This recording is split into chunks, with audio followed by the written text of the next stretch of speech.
Another edition. Stop. Another winning edition of Picks and Roll for you right here on a Thirsty Thursday. I am Sean Brace. Got it right this time. Joined as always by Sixers Insider. All things NBA for us on the Gambler, Mr. Sean Barnard. Sean_Barnard1. The number one is where you can find him. A lot to get to. We got 7 games in the association. All things NBA coming your way, including hashtag this league. Can't get away from that, man. Off season, in season, hashtag this league. Sean, good afternoon. How we doing today, sir? Yeah, can't complain. There's always something new in the association, whether it's Giannis throwing a tantrum after dropping 64, Draymond kicking people, tossing people. It's something every single day. So the league keeps us entertained. Best reality television show in the entire world. Well said. And I just want to put this out there. I almost bit on a fake Draymond Green Twitter handle where he was like, yo, LeBron, I need those front row seats. I got time to win. And I was about to go nuclear. Like, you think this guy's going to learn? You think this guy cares? And I'm like, wait a minute. And they almost got me, man. And I just said, hold up. Look, ultimately, let's just start there because we were very passionate about our takes. You were spot on with your thought with what you said. Your phrase was, I believe, the NBA has a Draymond Green problem. Couldn't agree with you more. Like, enough is enough, man. Like, he just choked out Rudy Gobert for no reason, got 5 games that didn't register. Everybody's laughing. TNT, they're all having fun with it. I'll put you in a headline. Like, it's not a joke. It's stupid. It's ridiculous. And I'm not fearful, but I could see that something would escalate further if the NBA did not act the right way here. And they did. Indefinitely is the word. And I thought that Adrian Wojnarowski last night on ESPN nailed it. They don't want to put a timetable on this, which is good. I don't know how you're going to determine whether or not Draymond Green has learned his lesson, but, with the whole hours and this and this and that, they laid out a few things that he had to, those boxes he had to check. But I'm okay with the thought of, I'm not going to give you a timetable if I'm Commissioner Silver. I like that because you know where I stood. I give him off to the All-Star break, which is 20-plus games. That's going to be a huge deal for the Golden State Warriors. Should send shockwaves through that franchise, especially for his teammates. They continue to lose. They're like 10-13 this season. They're 5.5-point dogs versus the Clippers tonight. So indefinitely is the word. Your take on the suspension handed down to Draymond Green, Sean? Yeah, happy to see the NBA stepping down, seemingly coming with like a strong hand on this one. I hesitate to fully praise the NBA on this, for starters, because I think they've allowed the Draymond stuff to go on long enough, and there's been enough looking the other way. I talked about Steve Kerr, my issue with him, and kind of his lack of addressing things yesterday. Still stand by all that and feel like he should have a stronger voice in all this. And also, the indefinitely sounds great. But let's see how exactly that plays out. What is the indefinite sentence here? Is this something that after a couple games they decide, you know what, that's good enough and toss him back out there? Or is this a long-term, let's see how he gets back on the floor? And I'm curious what the answers to all that are. I know they talk about a counseling program and him having to meet some standards and other things before he can get cleared to play. It's a lot. I'm glad that they at least laid something down and put a punishment in place. But to me, I still have a bunch of questions on how the actual functionality and the logistics of how this plays out. The bottom line is it is the right thing to suspend him. It's gone on for too long. And I think that Draymond needed this as a slap in the face. I don't think it's going to change anything, but at least that there is some, punishment for his actions. Can nobody whoop his ass in the league? Like, is he the toughest guy in the league? Can somebody just, because that's how you're really going to get people to shut up, I just saw something on Instagram where Stephen A, I don't know, again, who knows, maybe I'm biting on something that's fake, but Stephen A yelling at Travis Kelce, you know where I'm at. I just wish somebody would roll in and kick Stephen A's ass. Like, eventually someone's going to call your bluff and say, okay, I do know you're at. I'll show up. Let's go. And you think you're tough enough. Let's go.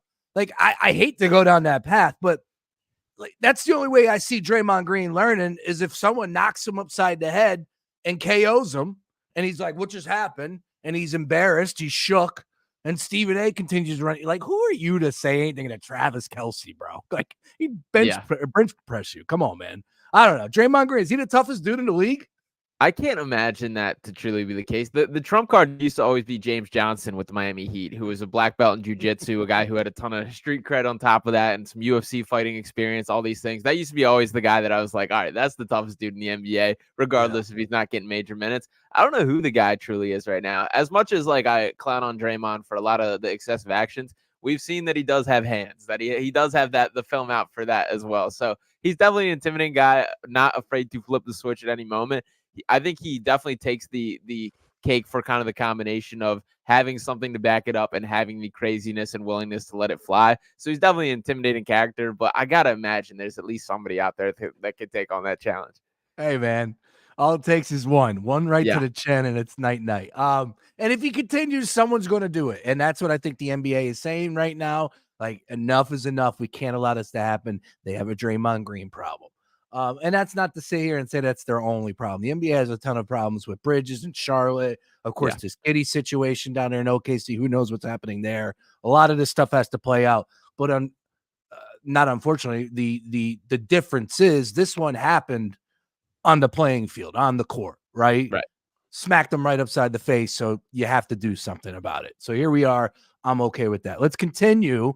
We'll talk about last night's games. And with that, 76ers. Let's open up with the Sixers.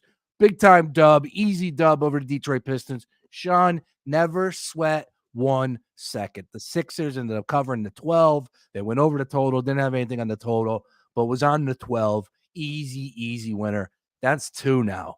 Unfortunately, I wasn't on the game when they took on the Wizards, but I'm just curious, when we look at the Sixers now and they're going up against competition, should we start to expect that, you know what, they're going to deliver in these big time numbers, because these are some bad basketball teams out there?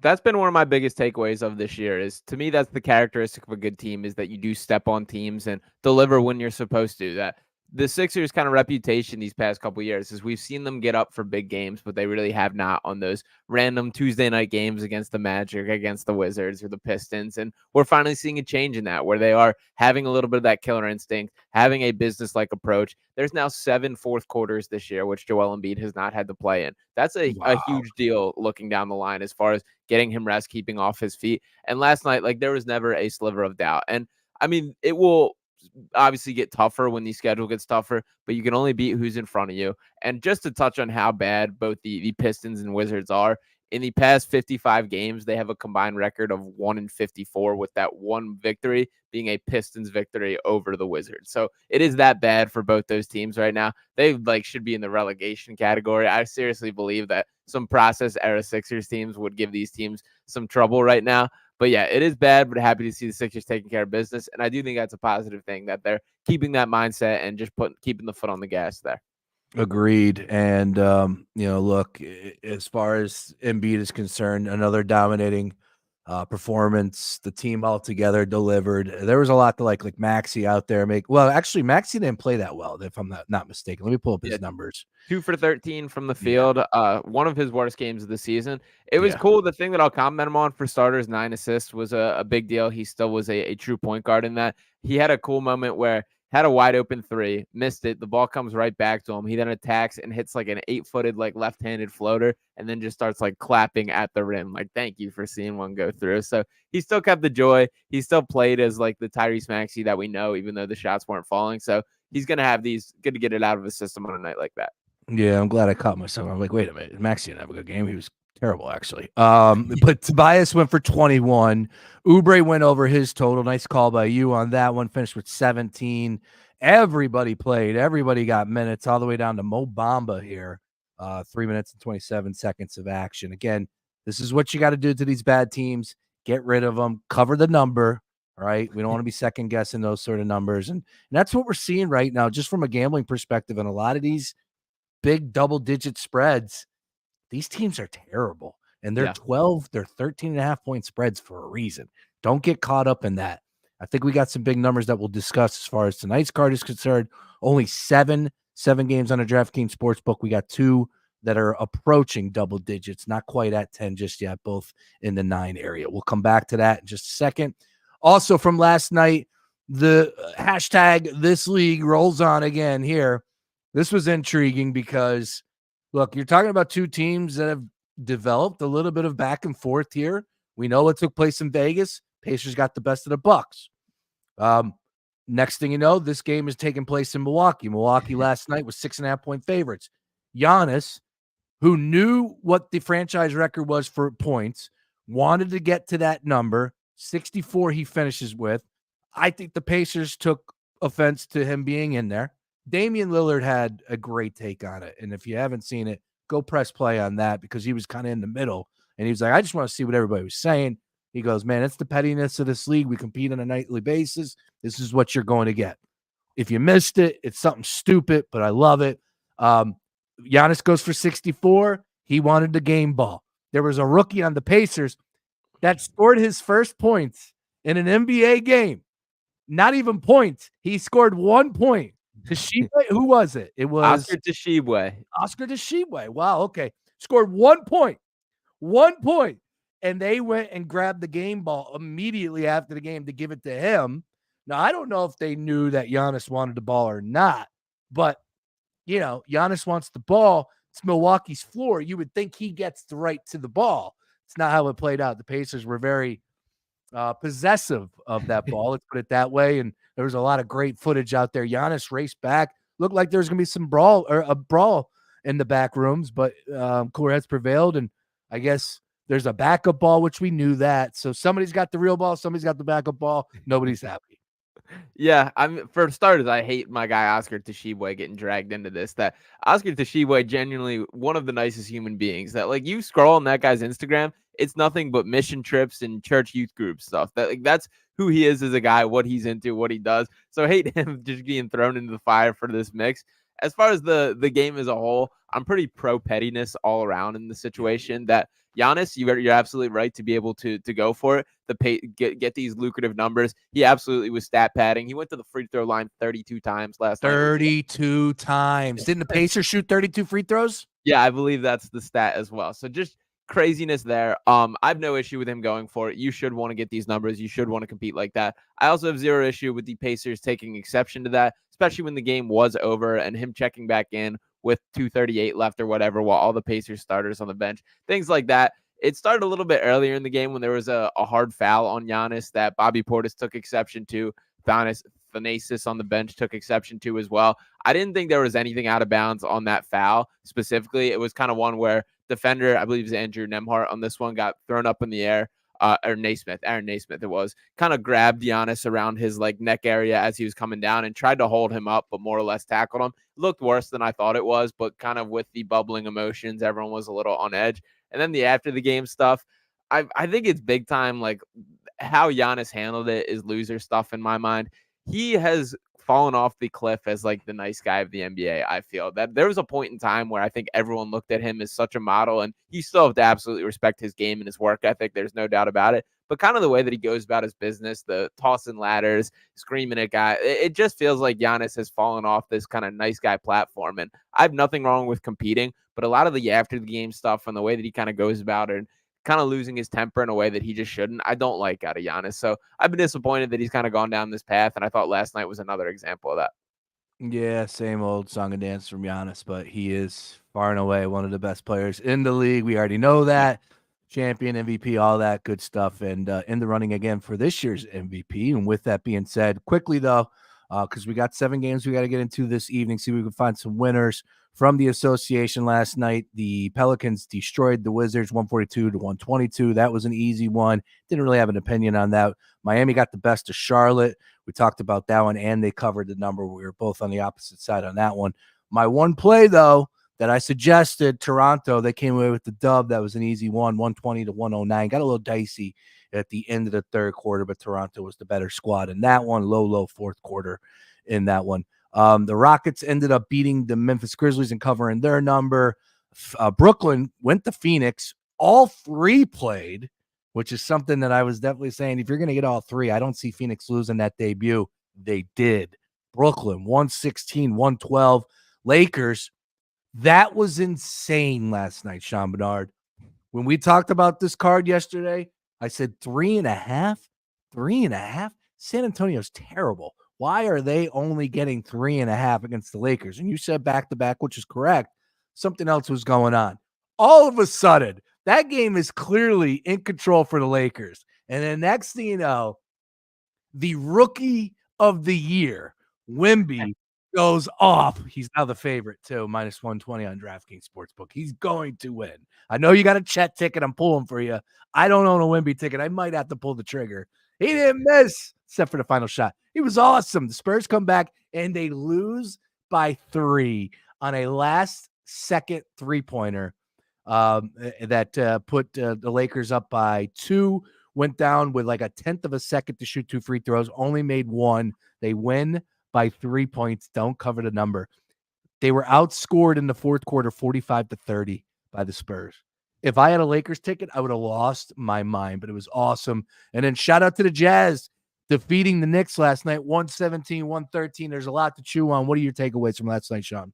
Yeah, the Wembanyama stuff's cool. I wish I got to lock in that game a little more. Hopped on a post game after the Sixers and only caught the very tail end of that Lakers Spurs. So I missed a lot of the build up in the comeback, but it's cool to see Wemby taking center stage. Like, it's been very clear since even just his arrival on the mainstream media that he is built for it, that he wants the spotlight. He wants to be that dude. Cool to see him and AD going at it a little bit. That's an interesting kind of archetype of player to compare him to, because AD's been kind of, so obviously has the 7-foot frame, the defensive impact, all these things. But AD's been much more built on like physicality in a way that Wembanyama is such like a smooth player in the way that he plays. So cool little battle in the way that they combine there. And yeah, a lot of surprising results around the NBA that you touched on. I was most surprised by that Jazz victory. And I will point out that in that run and gun Pacers and Bucks, they still did crush that 258.5 on the over. So impressive stuff all around there.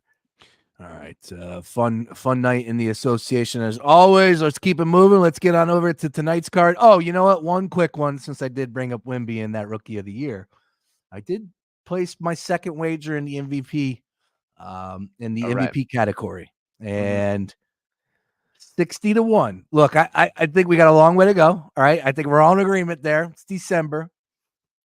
We all know right now that Joel Embiid's probably playing the best in the league. Giannis a close 2.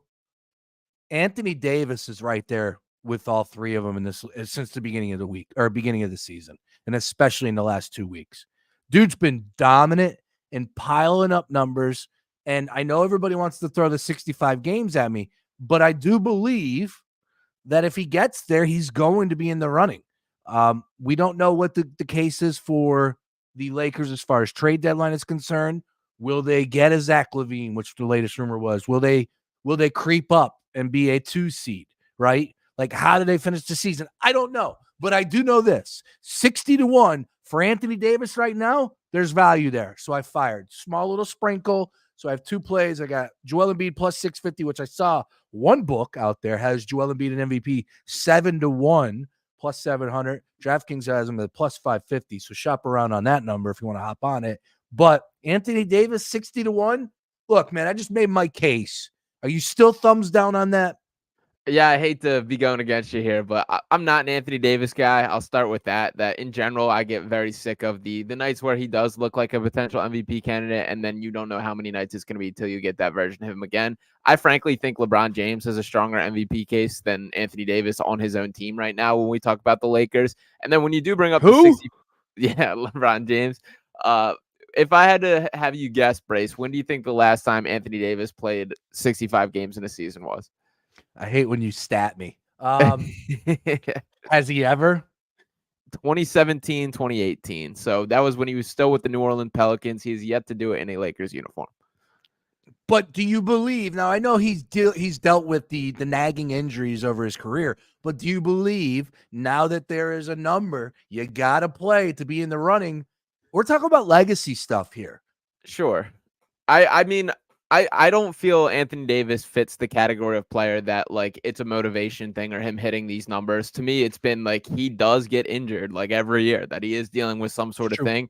I think that outweighs the legacy, the motivation to be on the court, that if you're hurt, then you're hurt. You got to deal with that. And I think the championship's still the goal. As much as I would love to kind of get cute with an out of the box pick, I think we all got to buckle up, and it's going to be a 3-man race between Joel Embiid, Giannis Antetokounmpo, and Nikola Jokic once again. I frankly think Joel Embiid has a significant, not significant, a little strong, but a notable lead over the other 2 at this point in the season. There's obviously plenty of basketball still to be played, so that could change very easily. But I do think the pecking order right now is very clearly between those 3. LeBron James also 60-1. Yeah, I don't hate that approach. I just think that the Lakers could very well make a run. If they make a trade, they got pieces. They got players. You got LeBron and Anthony Davis. Like if they're able to stay healthy and they add, I think this team, the success can be there.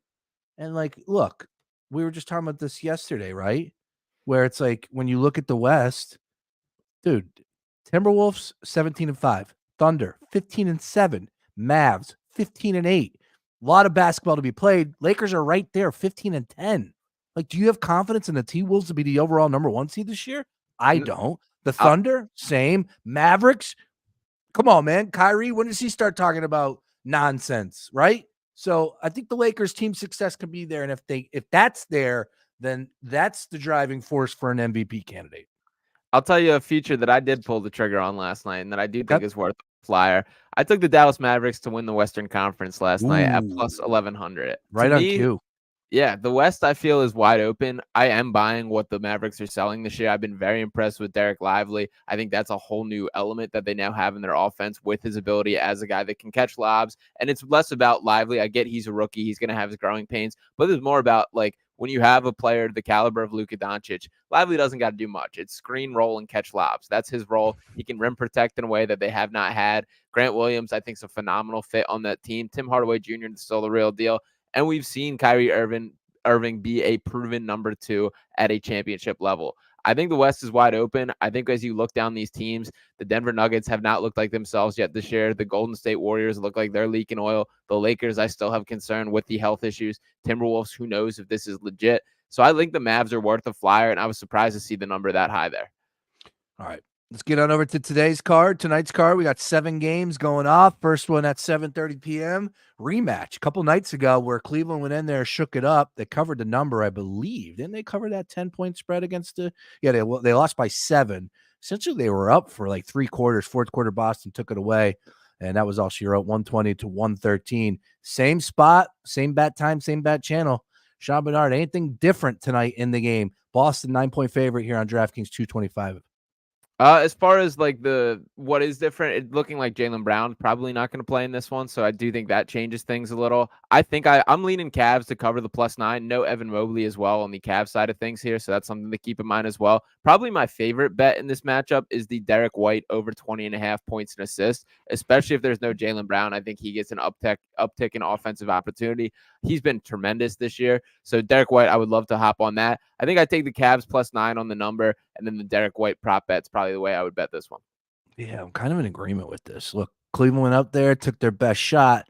No Jaylen Brown has my attention in that one. Could be a play. Now that we're discussing this, could be a play to take those points. We'll come back to that a little bit later. Miami and the Chicago Bulls. The Miami Heat are 4-point favorites at home. And they just played last night, took on Charlotte, as we discussed, won 115-104, went back-to-back, took both of those games against Charlotte. So they're primed and ready for tonight's game. Chicago, we know they're not all that good when it comes down to it. Let's see here. So Chicago right now, as I said, on DraftKings Sportsbook, we are looking at a 4-point spread. 217 is your total, 740 tip. Nothing for me in this game, but if you made me make a play, I have to go with the home Miami Heat. Yeah, I lean the same way, but this is a game that I would prefer to stay away from. That I still have not got a full feel for what this Heat team can be. They've frankly been better than I've expected every time I've watched them this year, and I'm pretty skeptical of a lot of the talent that they have. I think they're just low end compared to a couple teams, but there is something about the way the Heat play, the way they know how to play within their system, get to their spots, and to me, I think that is the advantage tonight against Chicago. That the Bulls just, we know what they are, that they are a bit of a mess at this point, still finding their stride, trying to figure out how they're going to navigate the whole trade situation. To me, I think the play is probably the Heat, but I don't love this game from a handicapping standpoint. Yeah, last time we saw Chicago, they were a double-digit dog. They held close to Milwaukee or to Denver, wasn't it? Denver, and they ended up losing in overtime. So here we are in this one on the road. They're not really good on the road, but it's just too tight of a spread for me to have a play either way on that one. All right, let's go to Dallas. And last time we saw the Dallas Mavericks, they took on the Lakers and won by 2. Back at home this evening after a night off, taking on the Minnesota Timberwolves, and DraftKings showing right now. Pick them, essentially. 230.5 is your total here, 840 tip. You make me make a play. I'm flipping a coin here. I'll go either way. Dallas, talk to me about Dallas, though. Which way you seeing this game go out? Yeah, I lean Dallas on the side. My favorite play in the matchup, 230.5. I like the over in this one. Going to be a little bit of a clash of styles that the Timberwolves much more a half court team, number one in the defensive half court metrics. We know the way they build with Rudy Gobert as the centerpiece of all that. Karl Anthony Towns and everybody else kind of funneling into him. Gobert's been a real deal defensive player of the year candidate this year, and we did not see that version of him last year. That absolutely changes things from a Timberwolves standpoint. But I think the Mavs try and combat that by getting out in transition, running the fast break, and that's the way that I see them winning this game. That while Luka Doncic is not a guy that is known to blow past guys, he is skilled enough to make these outlet passes in a way that creates for others. Guys like Josh Green, Tim Hardaway leaking out, even Grant Williams getting after it. And the Derek Lively versus Rudy Gobert matchup is going to be very fun to me. I think Lively deserves a lot more love in just the overall big man conversation. That I don't think the gap between Lively and Gobert is as massive as a lot of people would think it is. So that's going to be a fun battle for me to watch. But I do think the over of 230.5 and is the play. And I think that's because the Mavs are going to push the tempo quite a bit tonight. All right, next game up, 9-10. We go to Denver. They're 9.5-point favorites against one of the hottest teams in the NBA. Wondering what's happening there. 230 is your total. You make me make a play on this one. Go Denver all day, given the 9.5, just because of the simple fact of, as I said, Brooklyn. I believe they're 2-0 on their West Coast trip. They had a win before they left. They've been playing really good basketball against some tough opponents. 9.5. All right, Denver hasn't looked that good. So I think the odds makers are trying to tell us this one might get out of hand, or it's probably going to end up like an 8-point victory for Denver. And then this way, Brooklyn will cover that number. But Sean, if I made you make a pick, where are you going on this one? Yeah, I'm going Brooklyn plus 9.5 in this one. That Woo. I more feel the way of I haven't seen enough out of the Nuggets this year to say that they deserve to be 9.5 favorites against a team like the Nets, who, while they're not going to be knocking down the door of contending by any means, they're still a solid team that deserves the respect. This is the third out of the fifth game on a road trip for them. Brooklyn has won 7 of its last 9 games and also has an NBA best 16-4-1 record against the spread this season. So I like the Nets to go in there and cover. They have enough talent to compete, keep things close. I'm going with the Nets in this one, and I think the Nuggets are still a ways away from fully getting on the same page together. You're thinking too much on that one. You're in too deep on that one. It's sometimes it's just right there in the number 9.5. Again, I'm not gonna sit here and tell you that I'm putting my hard-earned money on it. I'm not, but because like I said, that this has that visual of like getting extended and then it coming down to that final shot, which means absolutely nothing. They're gonna go down there and get an easy bucket, and then they'll win, or they'll end up losing by like 8, I think, or 9, something like that. So we'll see. Let's put an orange Gatorade on this one. I got the reigning champs. All right, you're already up 2 orange Gatorades on me, so I got to cash in on that soon. That's right. As far as what really slants me this way is this has been the worst stretch of basketball I've seen from Nikola Jokic in several years. That I have not. I didn't think he kind of had this level of playing poorly in the tank. He's coming off the game where he got ejected against the Bulls. That was a nonsense ejection, and I hate that he got thrown out for that. Especially that was Serbian appreciation night. Yes, I didn't know that. Yeah, so to throw him out during that game, crazy, and I really just don't think he did anything enough to justify that. But before the ejection, he had 4 points, 9 rebounds, and 6 assists in 16 minutes. Shot 2 of 5 from the field. This comes over the past couple games where he shot 9 for 32 from the field, the worst shooting performance of his career, and then 9 for 26 the game after. So seeing Jokic look like a human being for the first time in several years at this point. So until he proves that he gets back on the same page, which very well could be tonight, I'm staying away from it and rolling with the Nets in this one. Let's go rapid fire. 3 games left on the card. We got to wrap it up here. Portland, they are 3.5-point home favorites against the Jazz. Jazz just beat the Knicks. Can they keep that momentum going here, in your opinion? No, I don't think they can. Give me the Trailblazers minus 3.5. I think a little reality check game for the Jazz in this one. That's definitely one that's on my card. Sacramento at home hosting OKC, 2-point spread. Really interesting game. Definitely will have a screen here. Any thoughts on that one? I lean the Thunder in this one. That I think the Thunder, the real deal, and Vegas hasn't quite recognized them as such yet. So give me the Thunder with the outright win in this one. I think the money line is fair game. All right, and my favorite play on the card, give me the Clips. Warriors right now, just not the same team. Clippers are definitely a really solid squad. I'm not talking about anything as far as the future is concerned with this Clippers team because I'm not a believer come playoff time. But right here, right now, they're 5.5-point favorites. That's all I need to know. I like the Clippers, and I think this one gets ugly against Golden State tonight. Where do you stand? Yeah, agree. I like the Clippers -5 as well. Playing some really good ball in this one. And to just look at kind of their win streak, the past 1, 2, 3, they're on a 5-game winning streak with their they split against the Warriors in their 5th and 6th games ago. So beat them 113 to 112 the last time they played. Warriors got the better of 120 to 114 in the matchup before that. So tonight will be the third of the season between these two. I do think the Clippers have found their stride a little bit, are figuring out how to balance everything, and I think they cruise to a victory against a struggling Warriors team, which has no real identity right now. Agreed. One play that you would recommend for everybody out there, Sean? Derek White over 20.5 points and assists is my favorite on the day. I'm going Clip City. Go 5.5. Nowhere more than that. And I like Portland as well. Portland, I think, is that game. Again, like I said, with Denver, I would take them. I just have no confidence in such a big number there. But I do like Portland to cover that number. I think 3.5 is the number on DraftKings, as we just discussed it. Yep. Yeah, 3.5. I like Portland. I like the Clippers. If you make me narrow it down to 1, I'm going to take Clippers, who are at 5 points here on DraftKings. All right, that will do it. Another edition of Picks and Roll for you here. We'll be back tomorrow. Sean_Barnard1, the number 1 is where you can find him. Don't go anywhere, though. We're going to keep it locked right here to the Gambler. Everybody, enjoy your Thursday night, and good luck on all your plays.